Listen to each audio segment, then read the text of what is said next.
Log on, tune in, find out.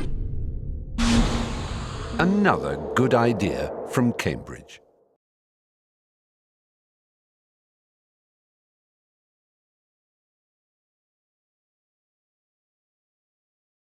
You would like to begin by telling me something about your background, where you grew up and how that influenced your decision to become an anthropologist. Yeah. Well, of course, can be a very long story. But I suppose I should say first that I was a child of two academics, a couple of academics anyway. My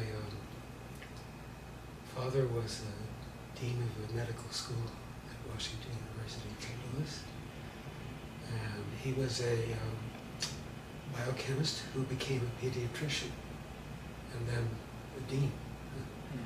And he was a researcher, very scientific chap. And he was also an outdoorsman. He took me hiking, canoeing and swimming and things like that. He was himself a horseback rider and was the first doctor in Yellowstone Park when it was still an army post before it was a national park. But I lost him when I was 12 years old. He died of some botched surgery. And then I had my mother's family, who were also in academia. My mother's father was the dean of architecture at Washington U, and also an actor and a poet and a Latin scholar, and did a lot of travel in Europe in order to get ideas for his architecture. So I had the arts on one side and the sciences on the other. And they were, in a sense, displaced persons in St. Louis because they were both from the East Coast. My mother was from New York area, and my father from Baltimore. And in moving to St. Louis, which they did fairly early in the century, 1910 or something like that, they thought of it as going to the frontier, exploring new territory. They were sort of bringing culture to the Midwest, which did not have many paved roads even at the time. But they were starting a couple of institutions there. So that was their situation. And of course I met a lot of doctors and artists and all kinds of people in St. Louis. So it was a rather rich start in life, you might say. But my father was appointed to the University of California when I was 12 years old, and became the dean of the medical school at San Francisco. So again, I have a good deal of academic exposure. We set up a house in Berkeley, but then he shortly died. That kind of interrupted my education, but I got back to St. Louis with my mother a year later, having missed most of the sciences that I should have had in beginning high school. But the school was of very liberal persuasion, and they said, well, you can do the arts if you want to do that. And I had done arts. I'd done lots of French and some Latin and painting and music and history, and so that was fine as far as the school was concerned, and I didn't have to do a lot of chemistry, which I had none of actually, or even very much math, which I regretted, but I couldn't. I hadn't got on the escalator at the right time, and therefore I had to defer that. But I enjoyed doing literary things, and I ran a school magazine, a couple of school magazines for a couple of years there, and enjoyed that, and wrote a lot.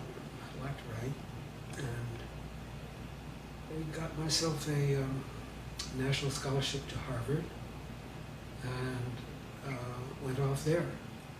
I arrived there just in the very quarter, the semester was there, when Pearl Harbor was struck by the Japanese. I was 17, I'd gone to college a bit early, and so I wasn't drafted immediately. All the 18-year-olds were drafted at that point, which left the freshman class, the sophomore class at Harvard rather small. But I should backtrack a little and say that I had taken up my father's lead and done a little horseback riding in the Rockies, summer camp, and then had taken up youth hosteling. I was eager to go to Europe, but with Hitler there, couldn't do that. So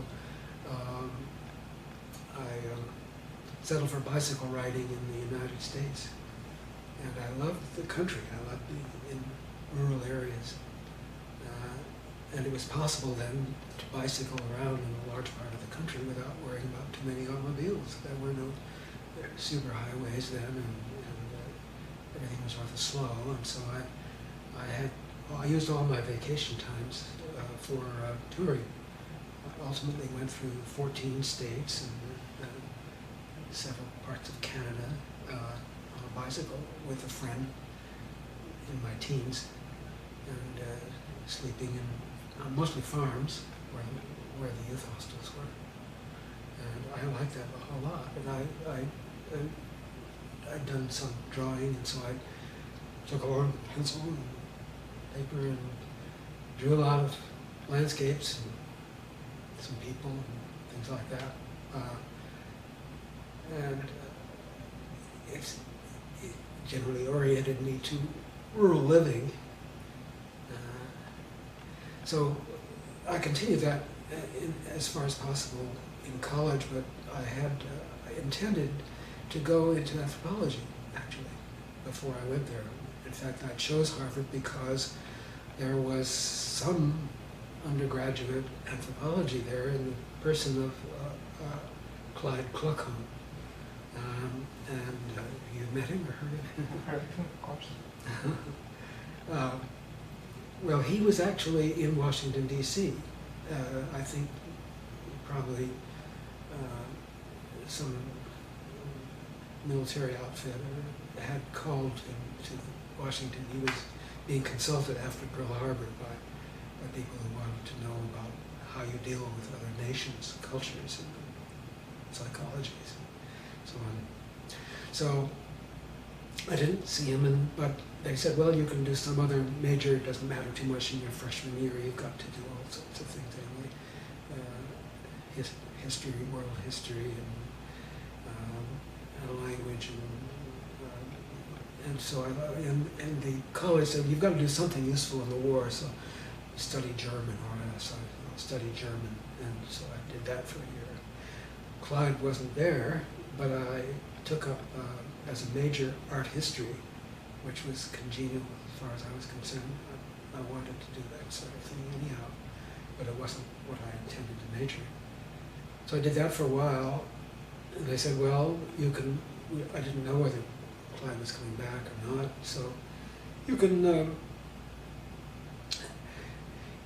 go into the artillery. Of course, you'll need a little more math for that, or you can do, you're an art student, all right, you can paint camouflage on tanks or airplanes or something. Well, that didn't appeal to me too much. Then they said, in my second year, you've done German. Yeah, I liked the languages, that was fine. I did a little, well, anyway, but we have a program in Japanese, so you can study Japanese, and there's a great need for Japanese translators. They had I actually wanted my intention for other parts of the world that I wanted to go to beside Europe was China. I'd done a lot of time at the St. Louis Art Museum, which had a pretty good collection of ancient bronzes, which absolutely astonished me. And also the calligraphy interested me greatly. And so I really thought I would like to be a sinologist and an anthropological sinologist, I guess. I was domiciled in Harvard Yard, right next to the Chinese library collection, and that was very intriguing to me. But the thought of then being useful in Japanese was very attractive, so I took that up and crammed Japanese. They had a super intensive course taught by an old white Russian named Sergei Eliseev, who was a wonderful character. He lived years in Japan. I guess he left Soviet. When the Soviet became Soviet, he left and had resided in Japan. But in any case, I found Japanese quite easy too, and was happy with another language. And they said, then if you go into, but then Clyde came back the second year, so then I had practically all my courses with him. I studied, I think I had 5 different courses, and he was my tutor also. So I just saw him practically every day for about a year, which was great. I really got an inside view, got all his personal opinions of things as well as the courses that he taught. So with all that, I then volunteered for early induction into the military. They didn't really want any more people than they were swamped with 18-year-olds. But they said, well, I thought, they'll send me to Washington and I'll do some more Japanese. Right away, no, they sent me to the infantry. So I had infantry training and became an infantry instructor for a while. And after, it was about a year later, I got finally back to Japanese. Got reclassified and then spent some time at Stanford doing more Japanese and then some more in Washington, D.C.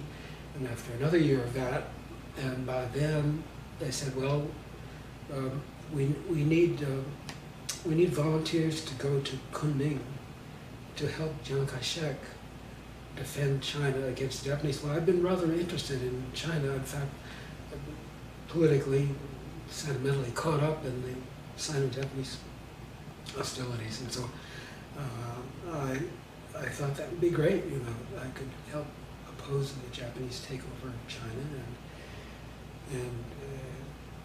and feeling young and foolish at age 20, I stepped forward. And they asked for volunteers, and I then was sent to India by way of a troop ship, which tried to get away from the Japanese naval sphere by going somewhere around the Arctic Ocean, south of Australia, and around to the back door of China, which was India. So at age 21, I stepped ashore in Bombay and was then thinking, well, they'll send me through India to Assam and then over the hump into China. And spent a week on a milk train, carrying a rifle and doing all sorts of things to secure our life. I spent a couple of months in Indian Army camps and trying to drive a British Land Rover, which was entirely new to me. But I was posting the guard, I was doing all sorts of military things. I didn't think I was well cut out for that life, but I didn't mind living in a tent or anything. So, but then they said, well, we're not going to send you over to Kunming after all. We got to Calcutta because Chiang Kai-shek is retreating up the Yangtze, and we don't want to send any more people there. It'd be better we can receive Japanese radio messages in Almora, in the Himalayas, and so you can just work from there. So they sent me instead to New Delhi, And I sat there and worked there in a post office building. It was a little postal station in the middle of Connaught Circus in New Delhi. And it was a secret thing. They brought us in there at night, and I was worked on a swing shift, which I did because I wanted to use the daylight hours as much as possible when I could be awake to see something of India. But that was all British Empire then, of course. And Churchill didn't want Americans in India. But of course he had to have them because the Americans had the airplanes and the other material and so on. So there were Americans there, and all kinds of guys, most of them operating secretly from each other. We had very little idea of what was going on there, except that we were in our little post office, hideaway, translating Japanese radio messages, which were written down in pencil by sleepy Indian radio operators in Almora with lots of mistakes. So it was pretty much garbled stuff. And we had to translate those into Chinese telegraphic code using code book and correct all the mistakes they'd made, which wasn't easy because you didn't know it was a mistake until you translated it, and you had to translate it before you could tell what the mistakes were. So it was pretty difficult and messy work. But anyway, that's what I did for 8 hours of a shift for 6 months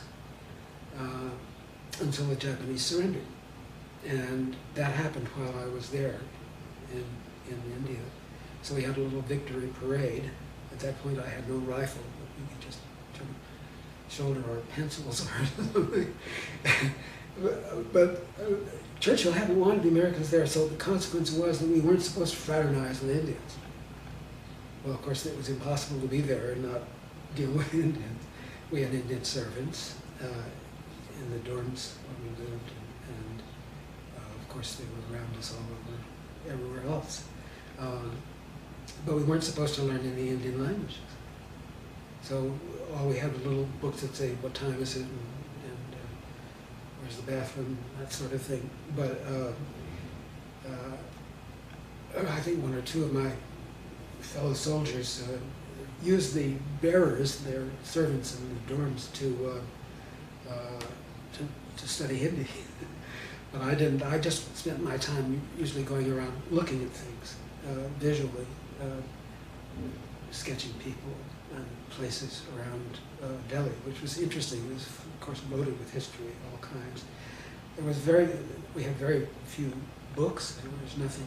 I think I read 3 or 4 books on India. Is about all I had by way of preparation. So I was relying very largely on my eyes. But I was fascinated by, say, villages that I could see. I could travel around on a bike nearby and see these mud walls and villages behind the walls. And I was very curious about what was going on there as an anthropologist. Would-be anthropologist, I had to learn a lot more. Of course, I knew that I couldn't at the time, but I resolved that I would try to come back and do that. So that's what happened. And then as the Japanese surrendered, I was shipped back right away to Washington by air at this time, and told I needed now to study Chinese. Well, I suppose I'd learned 5,000 characters, but of course they were not the same in Chinese. But I didn't mind learning another language, so I went to work in Washington, D.C. in the Signal Corps. This was all Signal Corps operations. And studied Chinese. But my instructor, who was on leave, a professor from Harvard, he was in service himself, but he got out of uniform. And in fact, I got out of uniform rather early because of my 6-month overseas service. And most of the people who've been sitting in Washington all the time didn't get out so soon. But I then had the choice, would I go to the the occupation in Japan? Would I work for them? Or would I re-enlist? Or would, just what would I do? And I had a couple of months to think about it, watched a lot of Japanese movies and discovered that there were at least 200 American naval officers who knew a lot more Japanese than I did because they'd had a conversational practice with prisoners and so on. So I decided I was way behind in the Japanese language business, and I would need several more years of training. I came to Chicago at that point because I had 2.5 years of Harvard. They had a long list of requirements that I had to fulfill to get a BA. At the same time, Hutchins here at Chicago was offering, I guess, cut rate degrees for Army veterans. They said, well, you've got all this Japanese now, so you got the equivalent of a BA in Japanese. And all you do is to take a few comprehensive exams over other matters, language and sociology and history and a few things like that. And I did those, and that was okay. And so they said, well, you have the equivalent of a BA now, so you go right ahead for your master's degree. I chose that. I had chosen anthropology. I should go back a bit there and say that I got into that partly because my sister, much older than I, 9 years older, had married, had come to the University of Chicago and as an undergraduate in the college, and had married a graduate student in anthropology, a social anthropologist here, and he was very enthusiastic. So you jumped ship from Harvard. You actually completed your BA here, and then went directly into. Well, I took the equivalent. Yeah, right. And went directly into. Let me ask you a question that intrigued me about Clyde Kluckhohn, since in the Peabody used to see his name painted on one of the doors. I think David Maybury Lewis occupied his office later on. Kluckhohn's name is to it? Yeah. What was Clyde Kluckhohn like? Well, I found him just very friendly and engaging, and a passionate sort of person, in the sense that he sort of struggled over the ideas and said, this is very important, and he had a sense of excitement about it.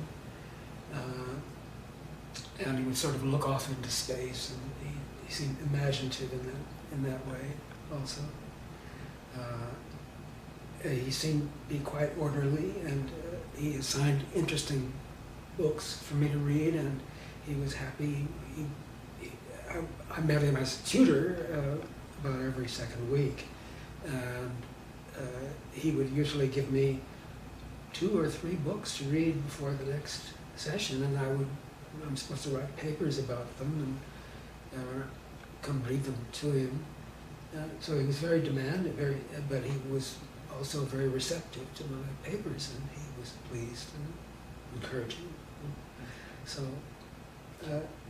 Was this the period when social relations was? No, it wasn't. But he advised me when he became my advisor then in my second year, and he said, "Well, you ought to study with Talcott Parsons, and you ought to study also get some depth psychology." And so I studied with what's his name, T.A.T. man, and with. White, who was a psychoanalyst, and so I did a bit of psychology. I hated the ordinary psychology, but I liked the deep stuff. So I had a course with, 2 courses, I guess, with Parsons. It was on America, on the American family, or American occupational system, something like that, and. A good sampling of the roots of Sacrell. Now, when you started your graduate program in Chicago, did you have the idea that you were going to return to India to do field work? Well, that happened after I got here. I think I brought my story up to my deciding to come to Chicago rather than to go back to Harvard at that point. And when I got here, people said, well, now Fred Egan had been here. He was the head of the Japanese training program that they had here. So he said, well, you could do Japanese. But on the other hand, here you've been in India. Nobody has been in India before you. There was one person, I think, David Applbaum, who was an anthropologist who'd worked. I think he'd gone in on the coattails of Murray Emino, who was a linguist. The British Empire did not want social scientists, and social sounded dangerous, and science sounded even worse, I guess. So they didn't really, encourage this. But here,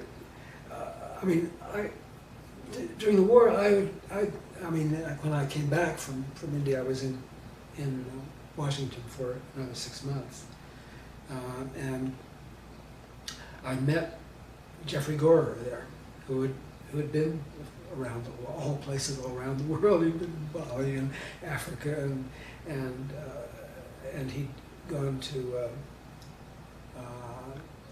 Sikkim, and he said he'd wanted. I met him in Washington just socially, at a dance, I think, or something. And he said, "What do you want to do in India?" And I said, "Well, I'd like to study peasants." And he said, "You can't do that. They lie to you all the time. They won't tell you the truth, And I said, "Well, what is your experience?" And he said, "Well, I wanted originally to work in Bihar, and that was, of course, a very troubled area, and they had a lot of resistance to the empire there, and he was British, and so he came in. The officials there were reluctant to let him in even, but the villagers apparently were really hostile to him because they saw him as some kind of an official who was inquiring into their affairs. So he said, "You can't do that." But I said, "Well, maybe we have other ways of operating. It won't be so bad." Yeah. What you were asking? Yeah, about your decision to return to India. Yeah, that's right. So nobody had been there. There was nobody in this university. There was one retired missionary who was teaching in the divinity school, and who had actually spent some years in India. Nobody else. Nobody on the faculty. I could study. They had no Indian languages taught except Sanskrit and Pali, and they were taught by the Russian literature person who had learned Sanskrit and Pali in St. Petersburg at the Language Academy. He was a white Russian prince, actually, who had a lot of linguistic background, but it was remote, and he knew a little Indian history, and he read a bit. And he was a very, very good literature scholar, a nice guy, Jordt Bobrinskoy, but he didn't know about India, really. So I did what I could, but there was nobody here. On the other hand, Fred Egan said, "Well, look, we've got a very good library, start of a very good library here, because William Rainey Harper, the founder of the university, had wanted to do all of the Asian languages, and as much as he could, certainly the classical ones.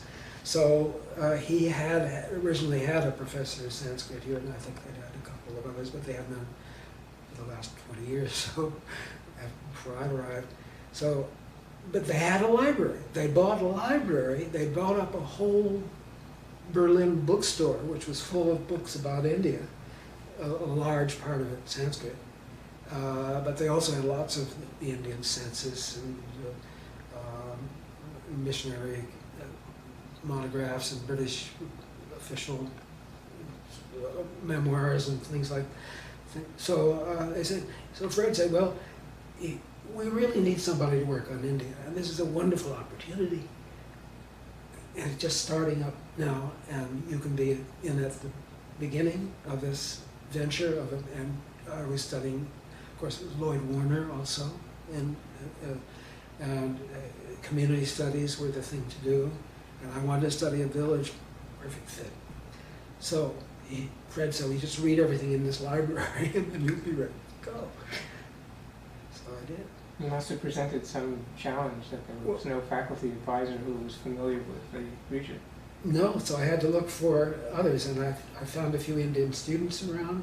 There was no general importation of Indians, but there were one or two. There were really one or two. And then other people hanging around, whoever they were, the wife of somebody, and so on. And I found another graduate student there named Phillips Talbot, who was a fellow of the Institute of Current World Affairs, which was training people for the State Department. It was totally non-official, but it was a private foundation that thought that Americans needed to know a lot more about the rest of the world than they did.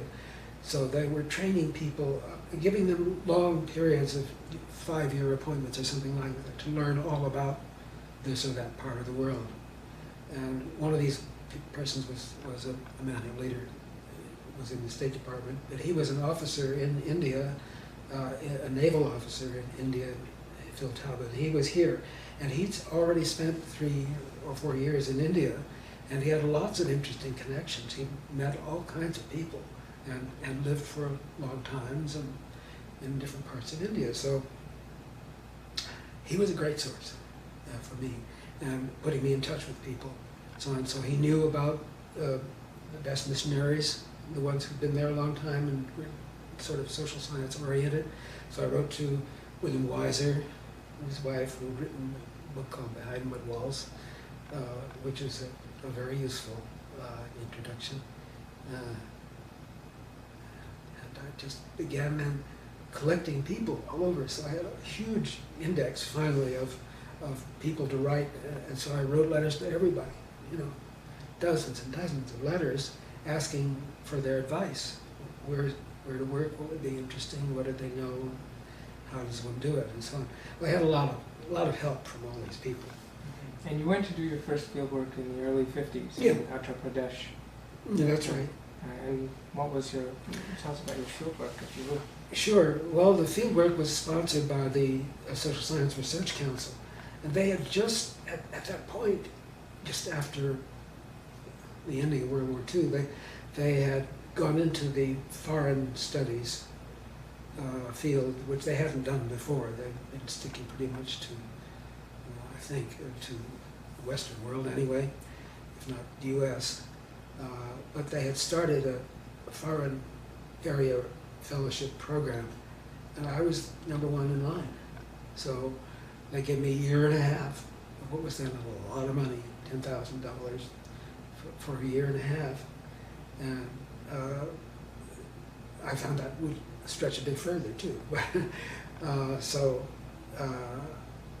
I wrote a proposal, which was all about what was happening to caste in India with the changes of the new constitution, all the new ambitions and legislation that was going on, and how did this look at the village level? So that was the program basically. I was going to watch I didn't quite put it that way, but the falling apart of the caste system. Totally misconceived, but anyhow, that won the fellowship. So by then I had a wife and 2 children, small ones, and we went off on we couldn't afford anything fancy, and there wasn't anything much, and we certainly couldn't go by air. That was extremely rare and very expensive in 1950. So we had to go by boat, and the only boat we could get was a freighter. So we got on a steel pipe carrying boat, which was going to deliver American pipe to some oil industries in the Mideast. We thought it was going to be Israel. It turned out not to be. But we went through Lebanon and Egypt and so on. Took a month. And headed for a place that had been recommended by Wisers, who were about 150, maybe 175 miles from Delhi, southeast of Delhi, where they'd been working for 30 years. And they said, well, why don't you work somewhere halfway from us to Delhi? And that would be an interesting area, maybe a bit more advanced in technology and so on. They were leaving then. Weiser was suffering from terminal disease at the time, though he was still in another village. So I called on them and visited them also in Lucknow, the state capital. I started at the top. I had nice letters of introduction from the university here to whoever it may be in India, and that was a very good thing to do. And I went with went to the chief people in Uttar Pradesh to get their blessings or approval. I met the leading social science people, especially the sociologists at Lucknow University, where they actually had somebody who called himself an anthropologist, and a couple of sociologists, one of whom was really a philosopher, and the other was a real sociologist, really interested in village work. And they interested me again, and so I got on to the district capital, turned out to be Aligarh district, and found that the Aligarh was in some turmoil because they'd had lots of, after the partition between India and Pakistan, they'd had a large number of refugees both ways. That is, it had been a center of Muslim nobility. They'd been urged to cluster around the Aligarh Muslim University, which was patronized by the imperial government. But the Nawabs who built palaces there in Aligarh, many of them had left for Pakistan as soon as partition was declared, leaving their houses, and the windows were broken and some of them were burned, and it was quite a mess. And on the other direction, there were lots of Hindus coming in from Pakistan territories into Aligarh, and they had their trains had been hijacked, and hundreds of passengers had been slaughtered, and so had those who were walking, and it was just, and the people around who'd done the murders were still there. You know, they were the Hindu leaders, some of them, right-wing Hindus, and at that time, the tensions were such that the United Nations, UNESCO, I guess it was, if they come into being then, I'm not sure, I don't remember the exact agency, but they'd set up a program to study under United Nations auspices social tensions in India, that is, to try to reduce the troubles. And it was to be headed up by Gardner Murphy, who was a social psychologist. And Murphy, I had met Murphy because I knew about the program going on, but he was about to start in India before I'd gone there, when I was getting ready to go to India. So, and he was very eager to have me there. I'd already by then, I'd done a good deal of psychology here too at Chicago, Human Development Committee. It was especially welcoming. Lloyd Warner was in human development as well as in anthropology and sociology, or maybe he moved about that time. Anyways, he put me in touch with people like Bill Henry, who was a TAT and man, and I studied Rorschach and so on. So Murphy thought, well, this is great to get somebody who knows something about these projective tests, and we were going to study the emotions behind the riots and all that. So he wanted to co-opt me into his team with investigators in Elliger, and they were studying riots. Well, that was not a comfortable position to be in politically, because the collector, they'd had a riot just 6 months before I arrived there, and I, as an investigator from abroad, an American and a social scientist would be something of a threat, because he'd been held responsible for not sending in the police to stop the riot, but he'd let a Muslim athletic instructor get murdered by a mob. And so he was blamed for that, and naturally he worried about my investigation of this very touchy topic. So I had to steer clear. I refused to become a part of Murphy's team that was right there, but he had brought in a psychoanalyst who was himself a refugee from Pakistan, named Parsram. Parsram was a wonderful psychoanalyst. He just an absolutely charming man with enormous knowledge and very broad liberal views. He'd been trained in Murphy's own institute in the U.S. Had been there before, and he was well acquainted with faculty here in University of Chicago. We hadn't met here, but I met him there, and he was next door neighbor. So it was very hard. And he was then the head of the local team. Well, I hung out with him a lot and learned a lot from him, but I couldn't join his team officially. But I helped his staff a little bit, but I really didn't want to teach them. I didn't want to get deeply involved in it. My job was to get into rural areas. So I had a Jeep. I brought one from the USA, actually, on that freighter. And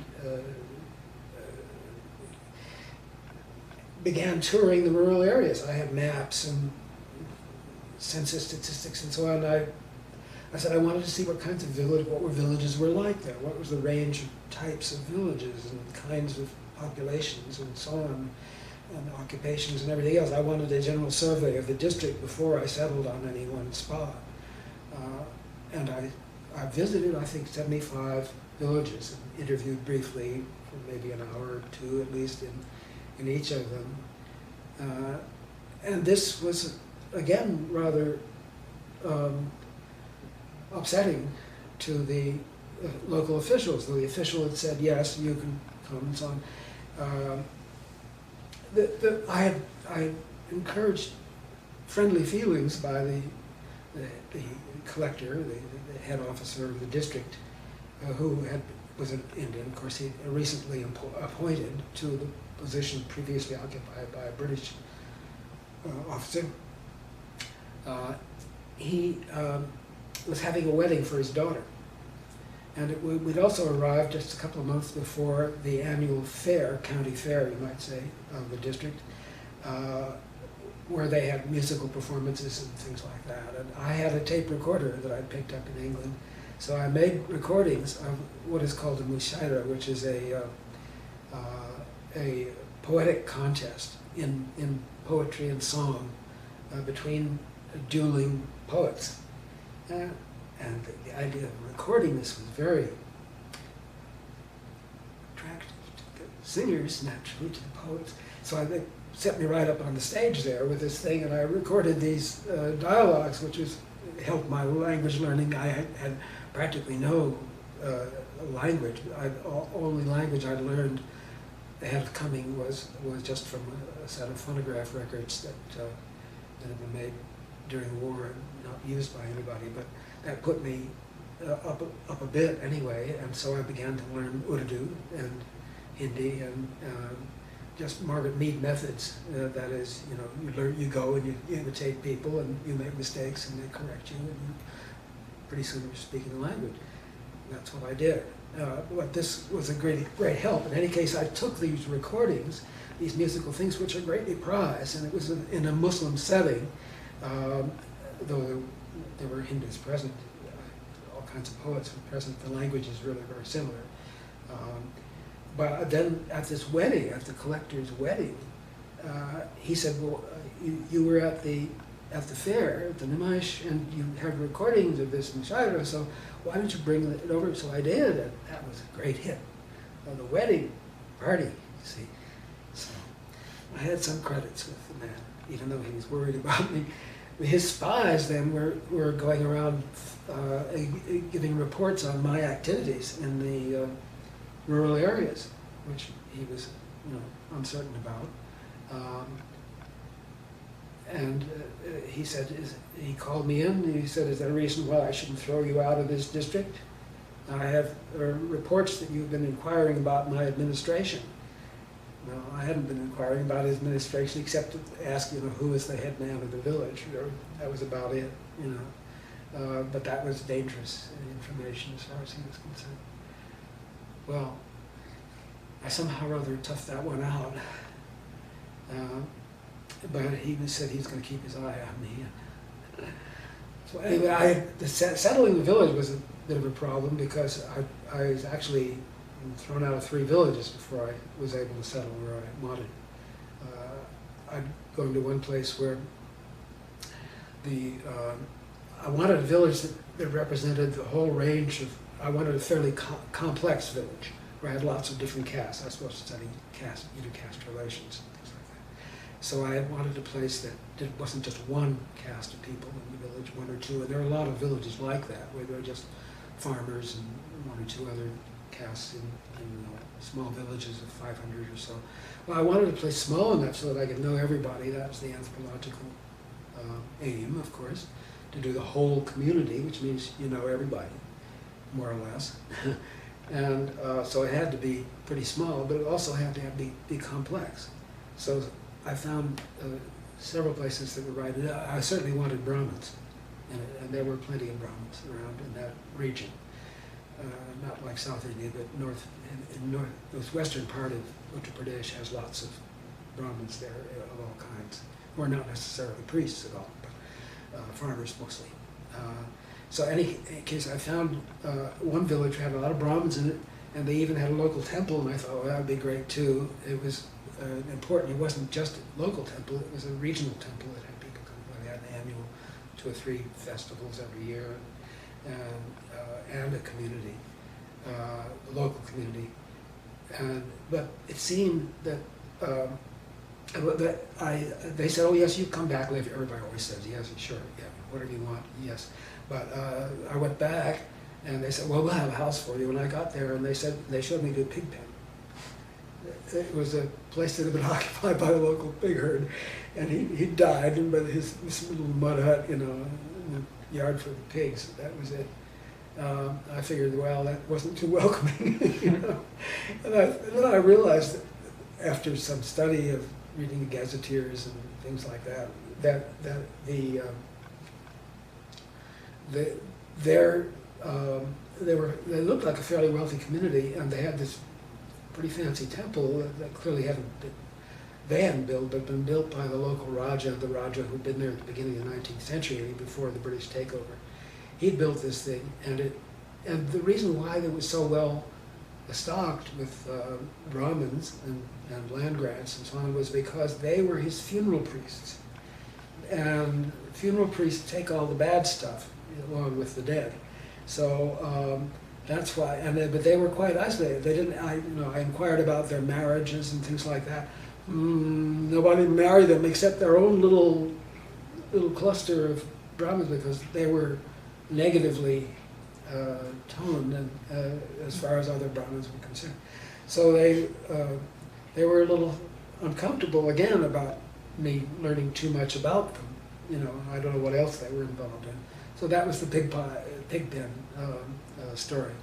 Then I went to another village which looked like about the right kind of place again, which had lots of farmers in it and quite a few castes.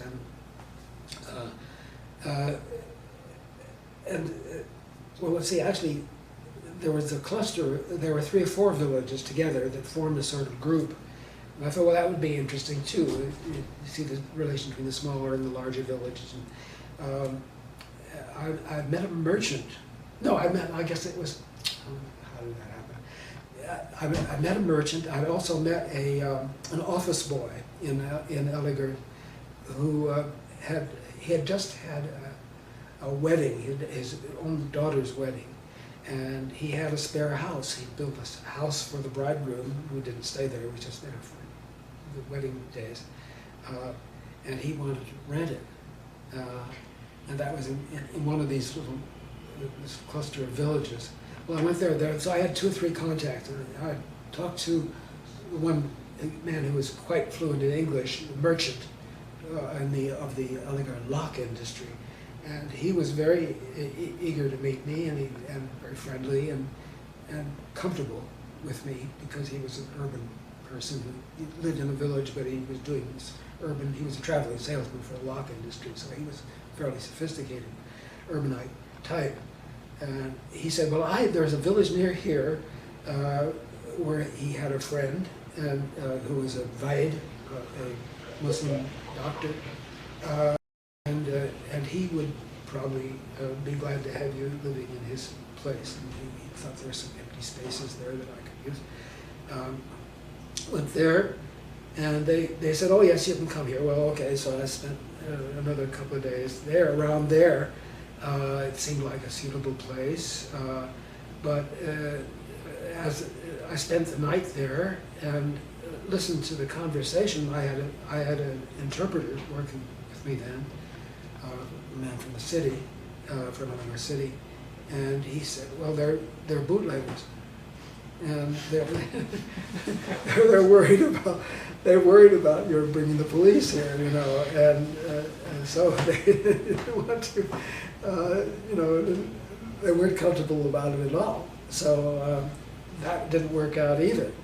And then the merchant said, well, I've got another friend over here, and this other village, and that was the one that I really liked a whole lot when I first saw it, because it had an old mound, you know, it had obviously been there for hundreds and hundreds of years, and on top, some of the villages up on top of the mound, and the very top was a fortress, a mud fortress, which had been used had cannon on it, I think, in the early 19th century, and probably earlier too, because anyway, and it was much larger, and it had a lot of Brahmins, it had 24 castes represented in it.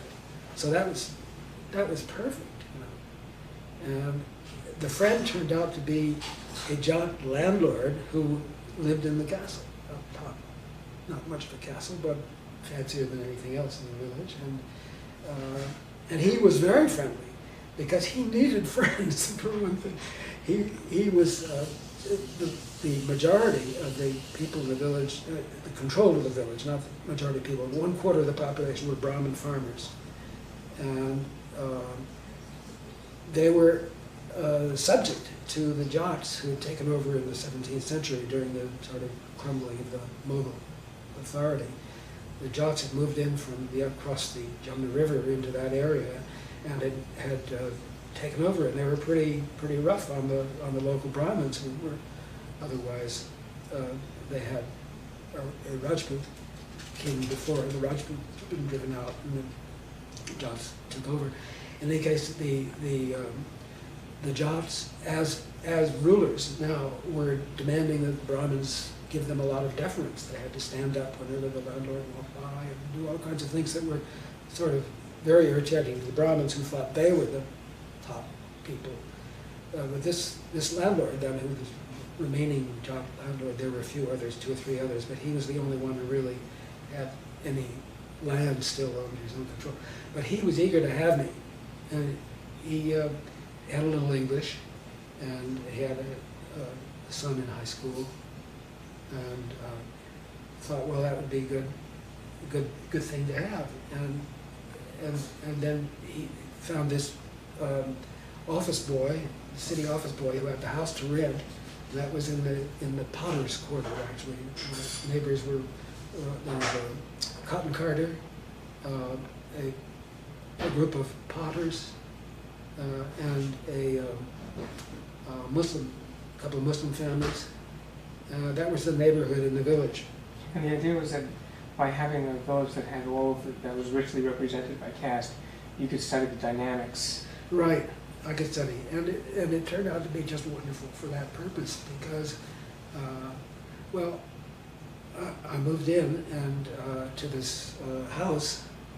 People were very suspicious of me. Of course, they wondered what in the world was going to bring me there. But I had a nice greeting because I told them I was going to come, and then I got loaded up my Jeep and came down there. I was alone. I installed my wife and children in a house in Elligar City, which had a decent well and so on. The village didn't have anything like that. The well was just a hole in the ground. It wasn't even improved, just a hole in the dirt, you know. And that didn't look like a safe situation for a couple of toddlers. So, in any case, whatever it is, I moved into this house, and I found waiting for me 8 servants in a little one-room house for me and my translator. And they said they all belonged to the house. They were part, and so I was immediately immersed in this, and I was their master. And so there was the carpenter who could repair the door, or the people who would plaster the place with cow dung plaster to refreshen it every now and then, you know, when it got too dry and dusty. There was the water carrier, and there was somebody to haul away the trash, and there was the barber who went with it and used to cut my hair and wash my dishes. And you were expected to be their employer. I was their employer. Wonderful. Here I am, the gas system. All of a sudden, you know.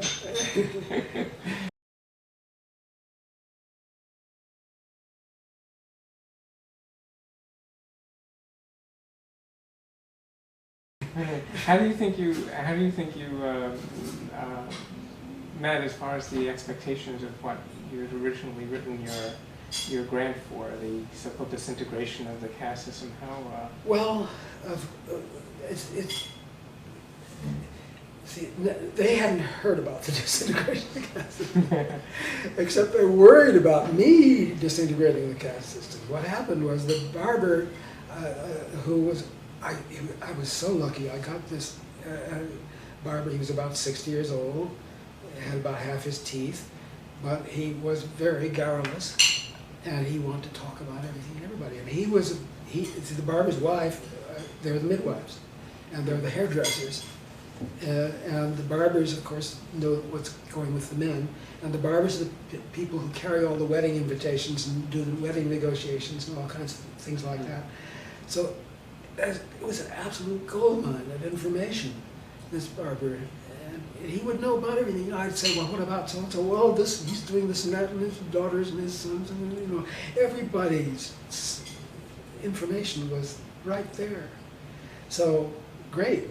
I thought, lovely, you know, I'll hire this man. Oh, he was crazy to be hired because I was going to pay him in cash, you know, not kind. They did a lot of barter, but I didn't have anything else to barter, but plenty of money. So he was really eager to do this, and I signed him up right away. He was going to wash my dishes. Well, my dishes consisted of 2 metal plates. That was about it, you know. And he was going to bring water and put it in my tanky. And there was no running water, of course, but I had a sort of big container for water with a spigot on it. Well, the next day he came to me, he said, sorry, I've got to quit.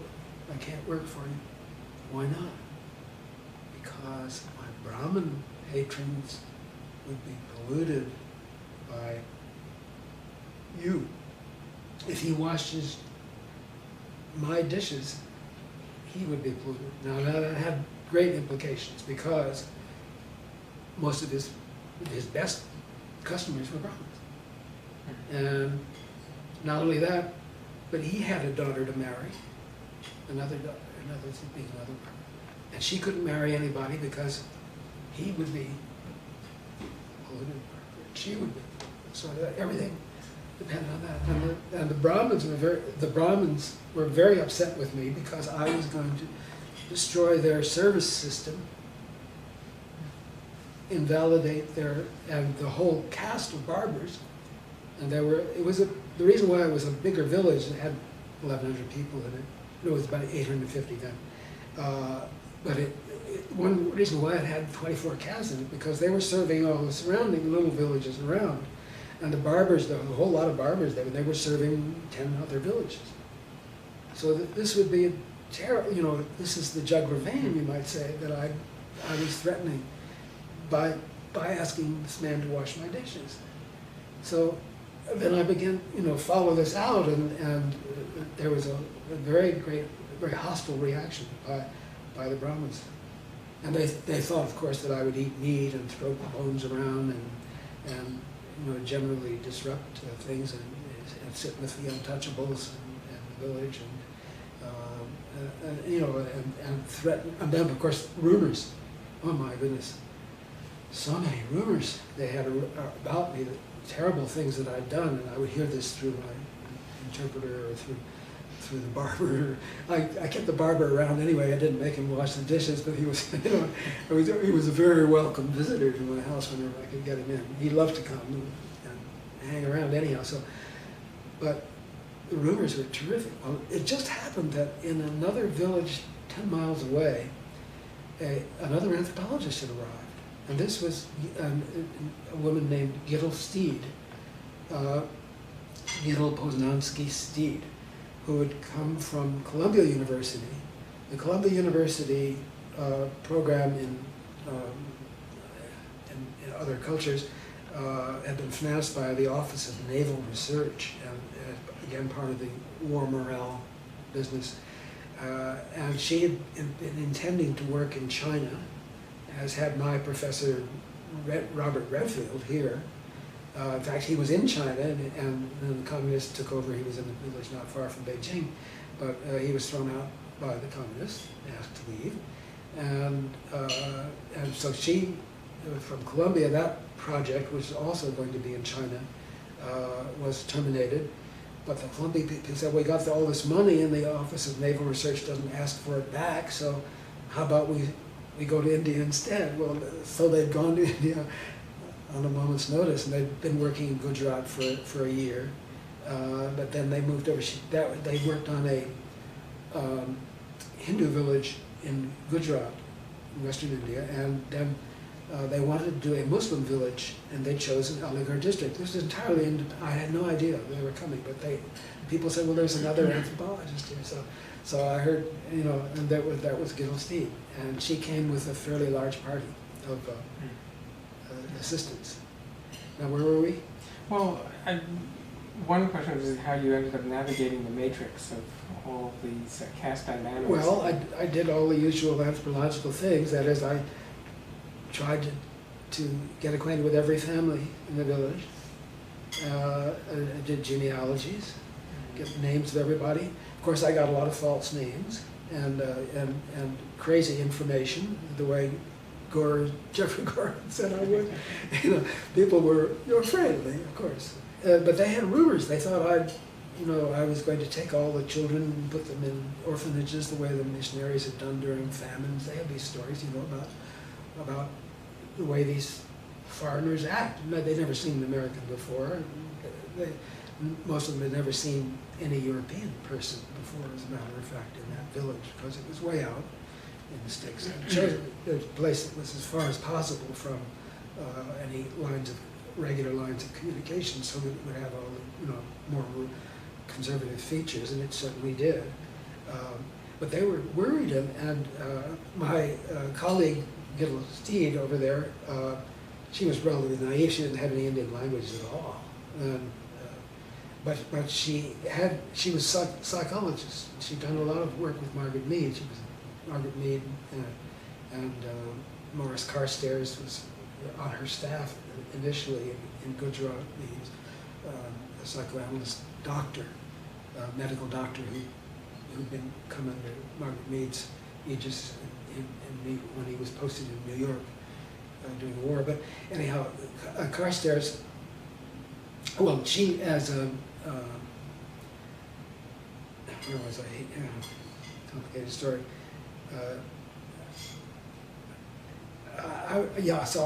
The rumors, that was she was she solved the rumor problem for me, because she had rumors, and they had developed a technique in Gujarat for collecting rumors about themselves. And so they would collect the rumors and read them back to the villagers every night when they had a new collection of rumors. And of course, the people who were nearby, their neighbors and so on, knew these were false rumors in many cases. And they would be amused by these rumors. And that's what I did, and it worked wonderfully. And we had a lovely time. We had sort of evening parties reading rumors about ourselves, you know.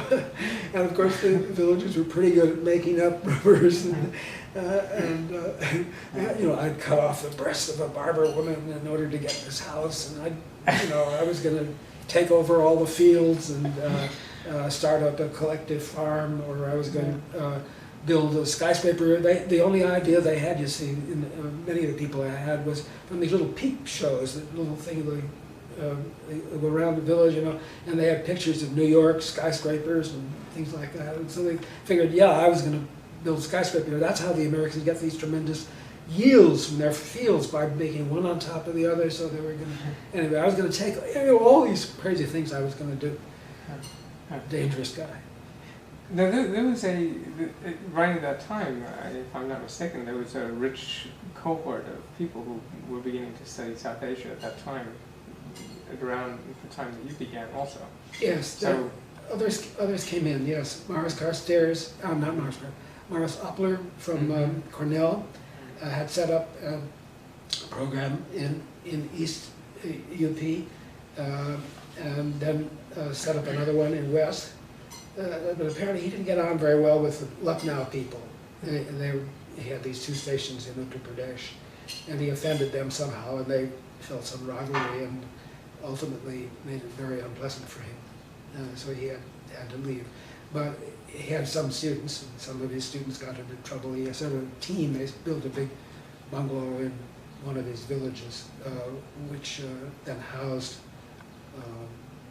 the field workers. I think that was a mistake. They weren't living the life of the people. They weren't doing participant observation, really.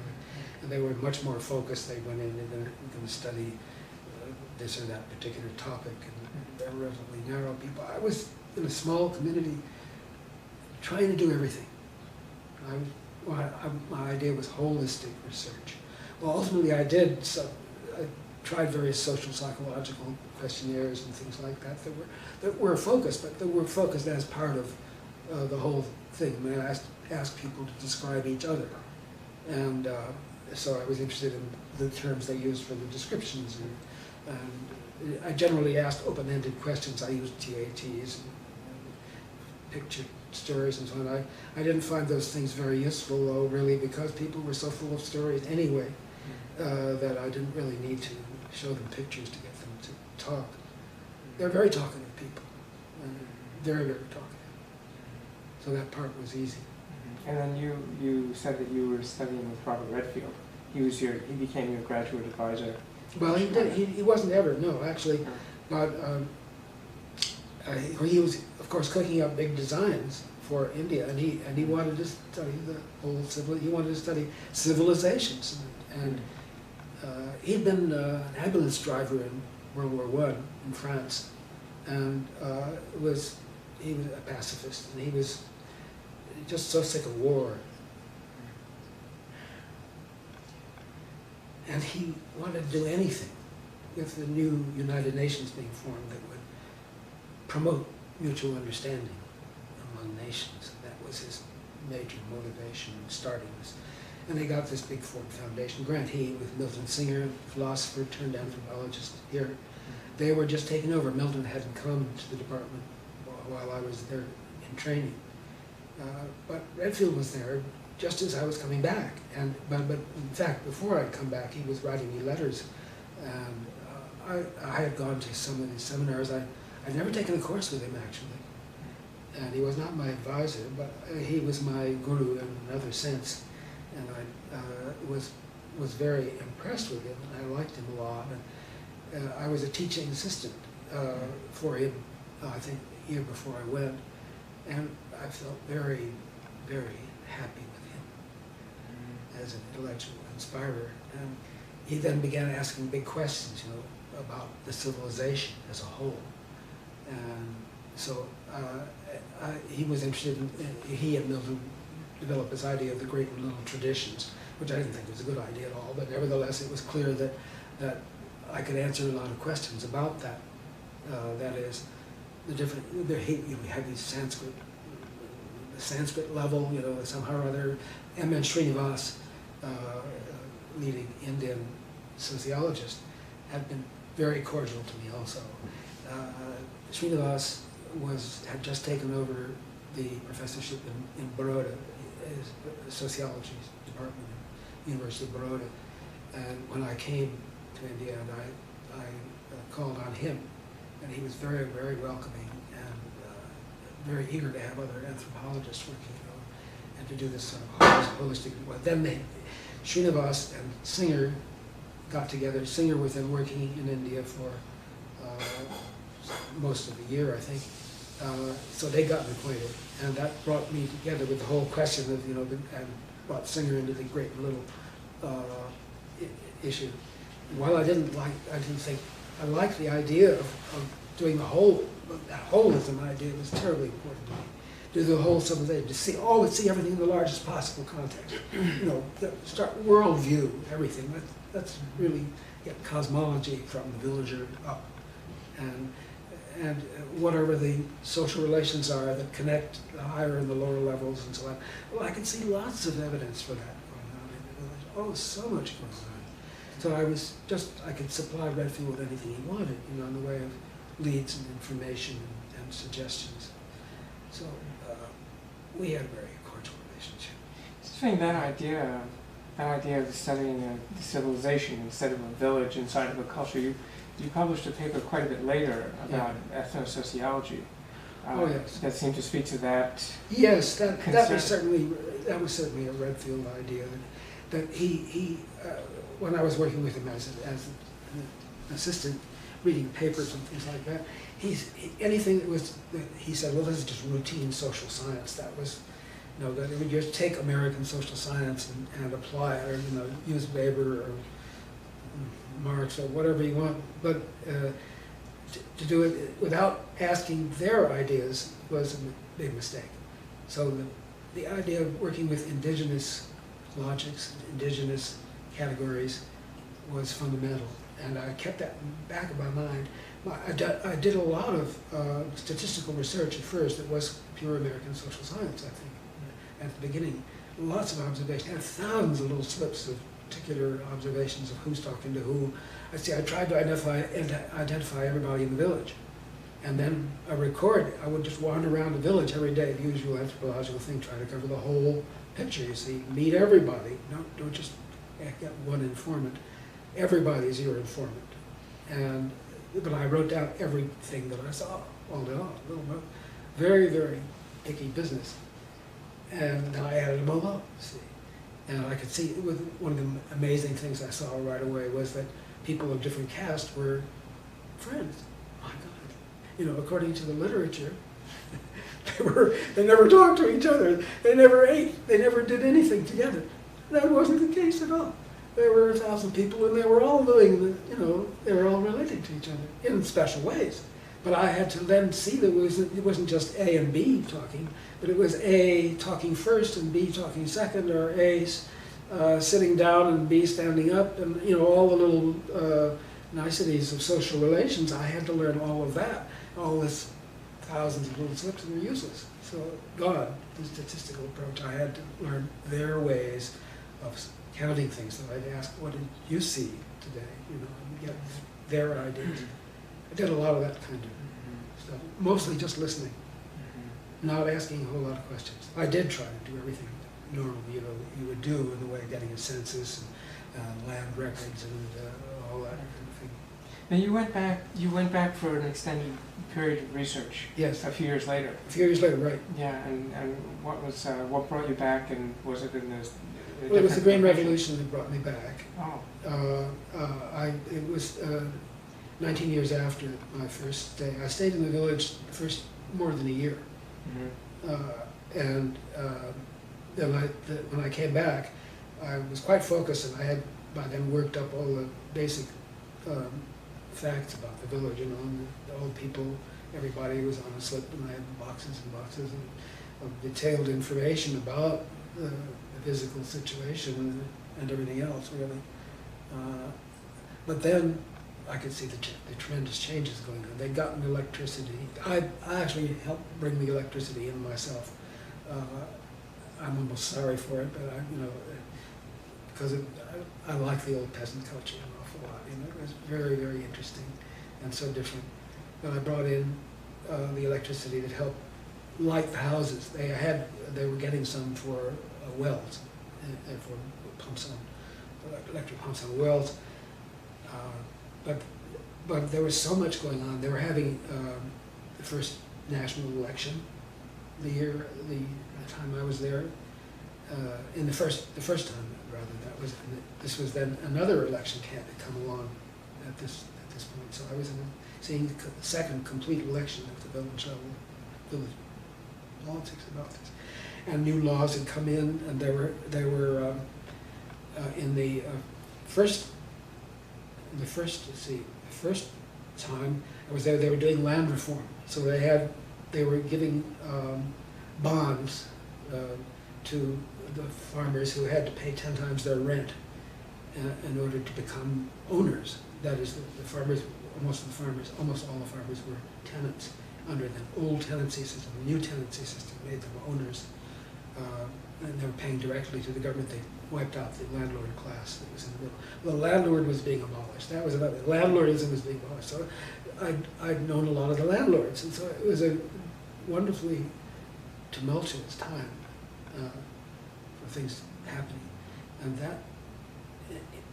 in that year also, my house was robbed, and that turned out to be very fascinating because the village had to go into action to try to solve my crime, and of course they were full of hypotheses as to who done it, and that was very interesting because I had planned to do an economic survey in the fields at the time, but everywhere I went in the fields, people would say, "I'll tell you what to do." But I got wonderful field notes, you might say, on crime. And then I went after several months. The villagers said, "Well, this is terrible. This is a terrible reputation for our village that we robbed a guest, and you just got to go to the police. We haven't solved the problem." So I went to the police, and they said, "Don't go to the police." I mean, initially they said, "Don't go to the police. They'll just take a lot of bribes and we'll put the wrong person in jail." So I went to the police, and they came in. They said, "Well, we need your help." It was 6 miles from the police station, and we've got to come in at night. So you bring your Jeep and you carry us into the village. Well, that didn't sound like the role I wanted. As an anthropologist, turned out to be a policeman. So I said, "Well, okay, but you mustn't actually make me take the car. I'll stop the car a mile from the village." And they said, "Well, we'll give you a disguise. You can wear a police coat and cap and carry a big stick." And so on. So I did that. And then I hung. We went there at 2 a.m. or something like that, and tried to round up the usual suspects. And but I just stood in the shadows. You see, I stayed out, sort of observed this. They got one scallywag who was a sort of villain joker, and a dope seller, and one of my best informants. He was so full of wonderful folklore, but he was one of the guys they put the finger on, and they tortured him, and he confessed, in a sense, that is, he named the son of the landlord as the thief, which of course then the police went to the landlord and got a great big bribe. And I learned about this from the village kids, because the kids are all over everything, and most of the people were living outdoors in these courtyards that had no roofs. Their houses really just had sort of closets for storing grain or something, or getting out of the rain, but otherwise they were audible. And the kids were going over the walls all the time, listening to the gossip. And they'd seen the landlord pay the bribe, and they'd seen where the stolen goods were stowed in the landlord's grandmother's chest. And anyway, they gave me the full information. So then I actually had photographs of all of this, these procedures, I mean, many parts of them. And then I could go to the police and say, you took a bribe and you put the wrong man in jail. And I had given them a reward. I'd offered a reward for the solution thing just to get things going. I didn't have much longer to stay. And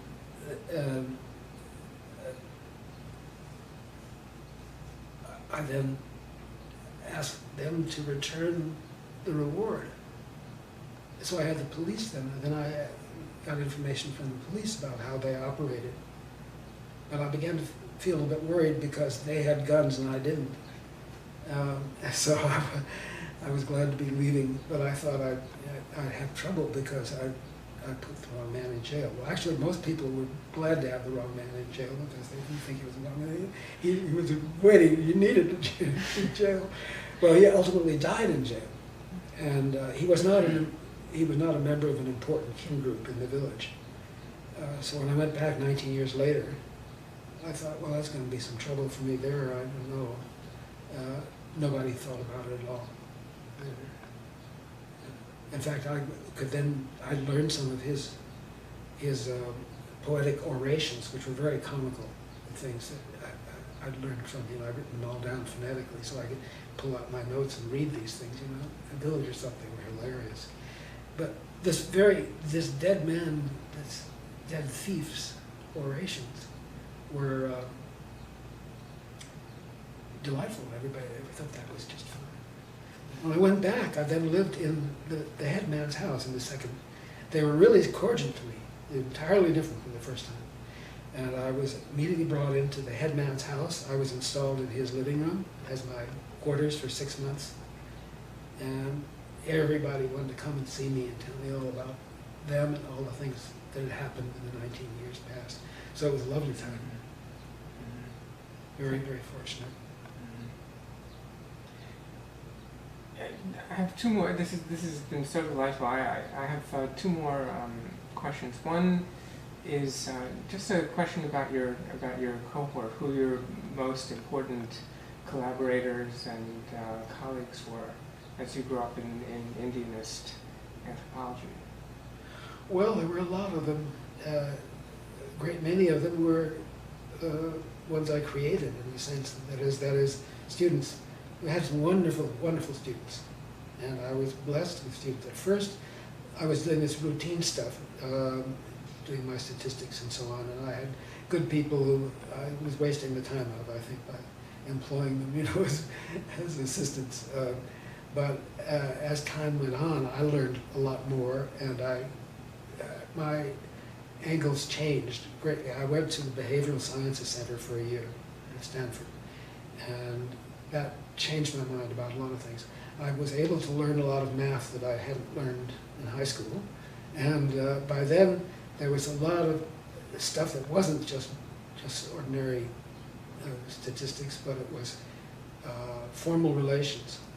So I was very impressed. I was impressed with, well, I had a man in sociology here who later went to Harvard, Harrison White, maybe. Sure. And but he inspired me.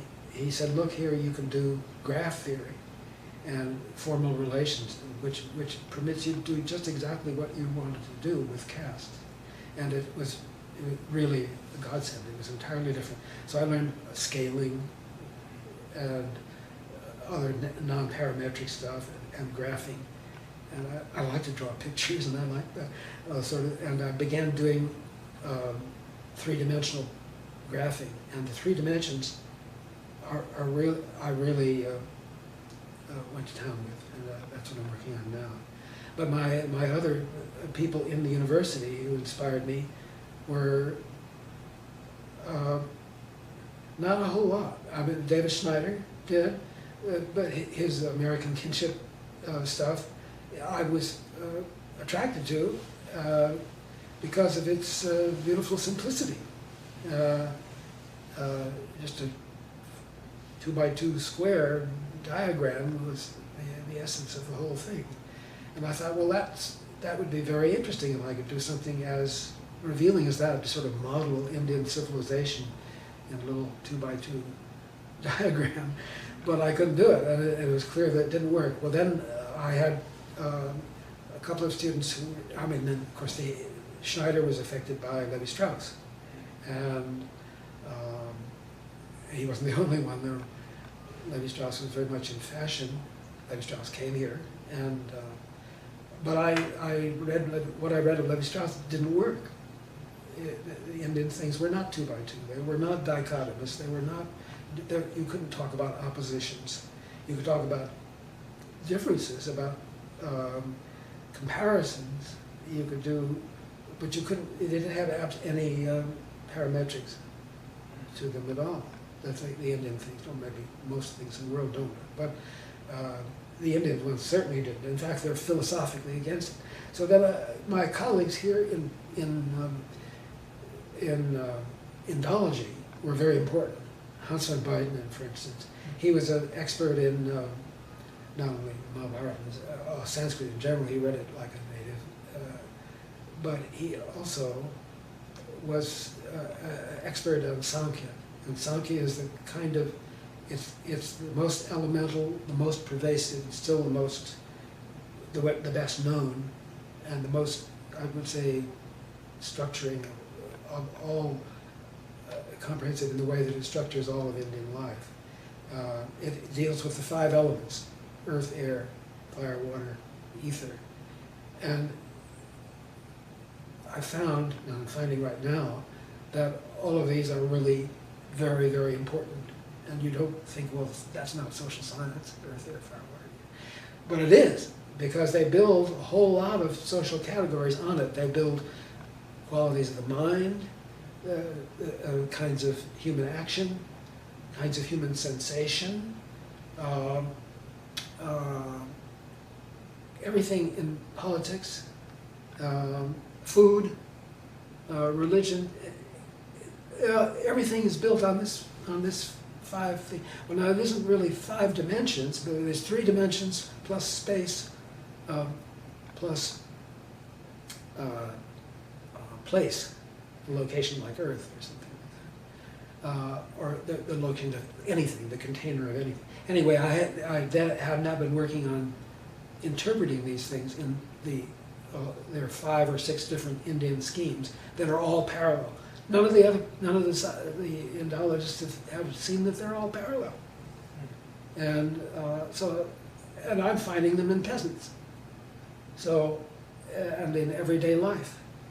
So this is a big project and very exciting for me. So I was working with A.K. Ramanujan, and then later Van Buitenen unfortunately died, and but he took me into Sankhya, to Ayurveda, which is Indian medicine, and then I worked with Francis Zimmermann, who in Paris, who was a student of Dumont, and he was concentrating on Ayurveda.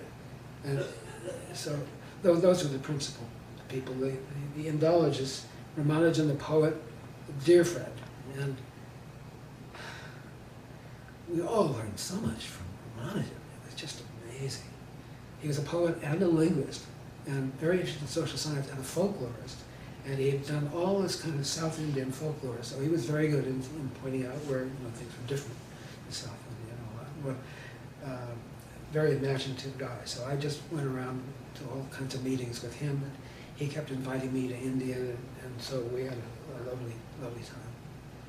Those guys, and then my students, and I had some wonderful students.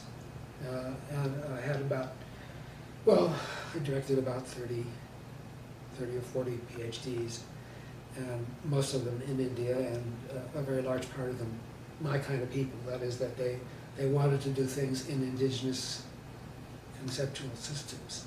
and they went right for those issues that they could structure around local concepts and things, local logics, and swept away the nonsense.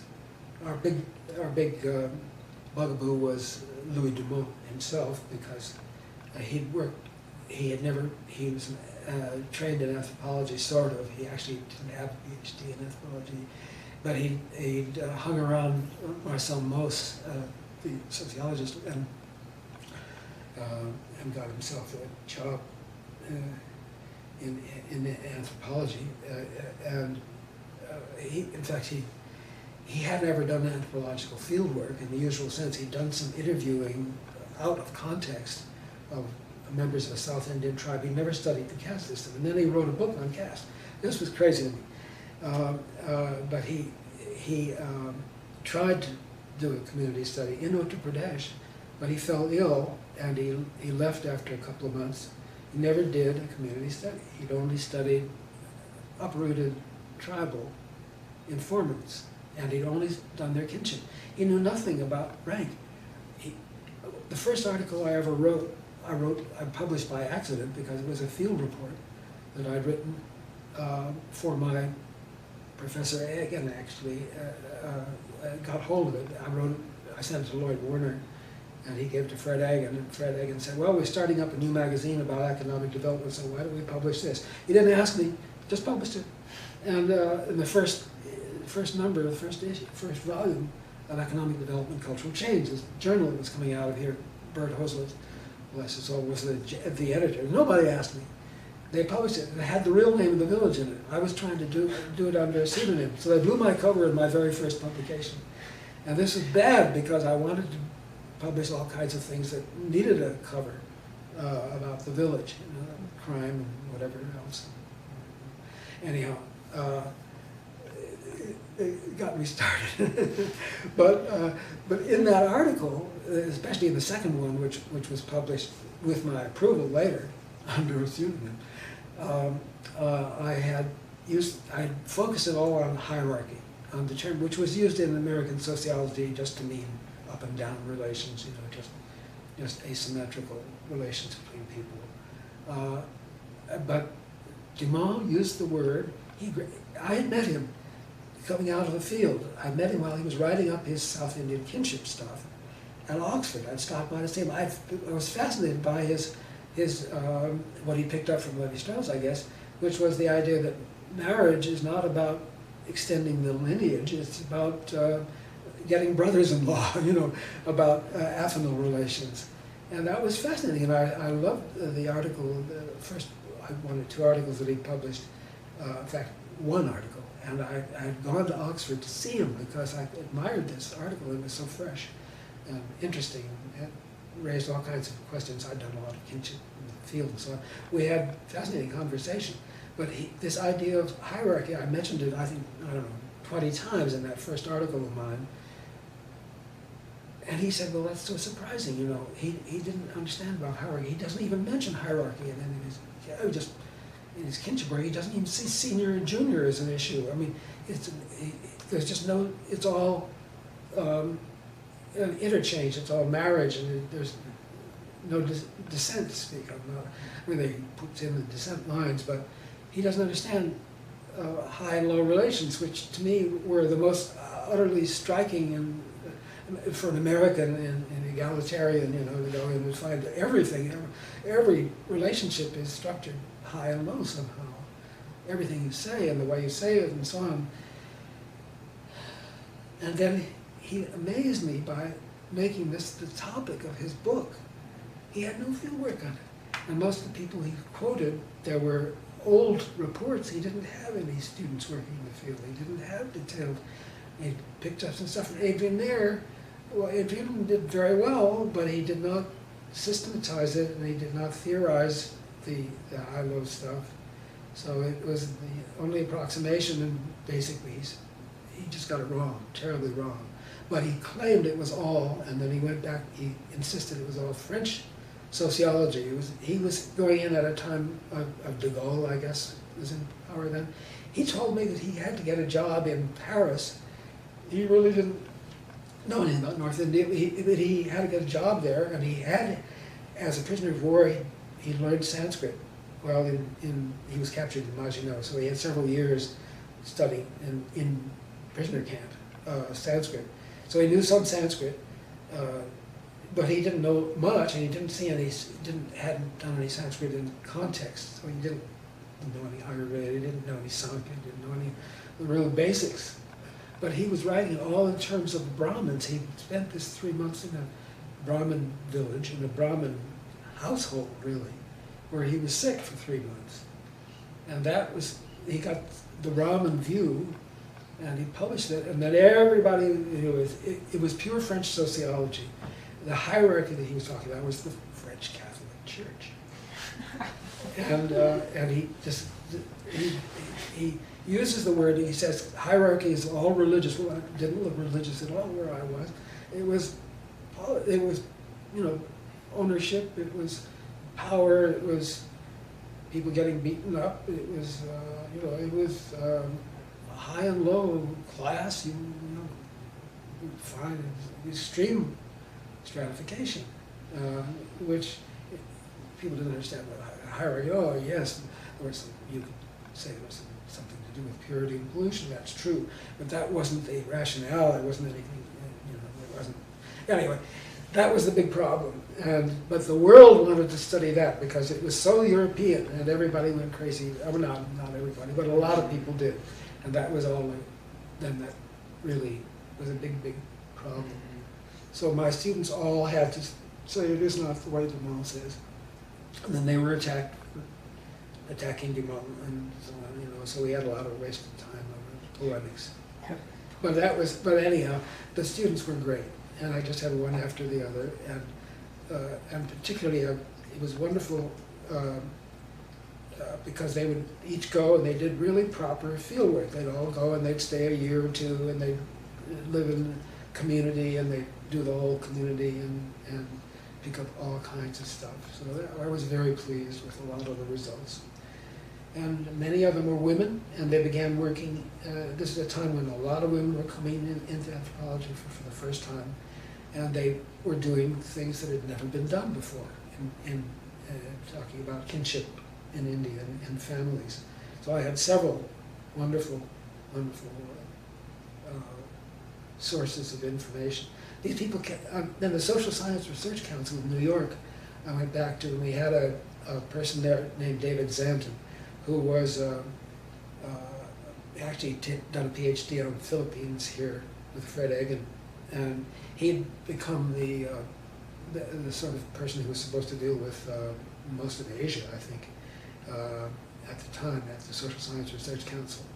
And he came here and asked us what do we do, and what should we do with India.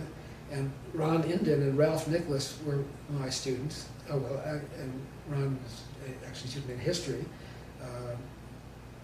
Nicholas was my student in anthropology, my second student, I guess, here. They had gotten to work on Bengali kinship, and they were using indigenous ways of talking about kinship. And their book was wonderful as far as I was concerned. It was really exciting. And they were working alongside me. They were working with Schneider, but they were having a fight with Schneider pretty soon because Schneider wanted it all to look like Israeli kinship or something. It didn't. So Schneider had great difficulty with because he loved to torture people, and he would. I was very attracted to him and to his ideas, and found him a fascinating guy. But he started a cabal against me. And so I had 3 terrible years as chairman while he was trying to besmirch my reputation in every conceivable way. And he had a clique of students that were supposed to denounce me in various ways, and it was awful. But nevertheless, I had Nicholas and Inden's Bengali book to work with, and that was a great asset. So they and the women students, and then the Social Science Research Council picked up all of this whole business of indigenous conceptual systems that they were working with, and by then I really had something going, and they gave me 6 years actually, 6 years support from Social Science Research Council, so I could run a seminar here with bringing in guests. Instead of doing it all in one big blast, we decided that we had to train people. So because the anthropologists had to learn a lot of Indology, and the Indologists we worked with had to learn some anthropology, and we needed people to go back and forth between the social sciences and the humanities. And it was an ideal situation because we have a growing program here in South Asia, and it was a very happy time. So we had visitors coming in and a lot of attendance, and they were all writing interesting things. Val Daniel and these other people, Columbia and Sherry Ortner. They were just a great lot of people. And that, of course, is over now. But it was a great boost. That's how we were able to, that's why I was able to get a whole bunch of dissertations done. And each time a new dissertation would get done, that would come back into the seminar, and the next group of students would then. Well, on the way over, Andreas was telling us that Indian studies is phenomenally strong here in Chicago. So clearly it has. It has been, because right now we have very little. It's all totally different, and I think it probably should be. But they certainly lost the sense of the whole, as far as I can see. And nobody's talking about civilization, so that's what I have to do.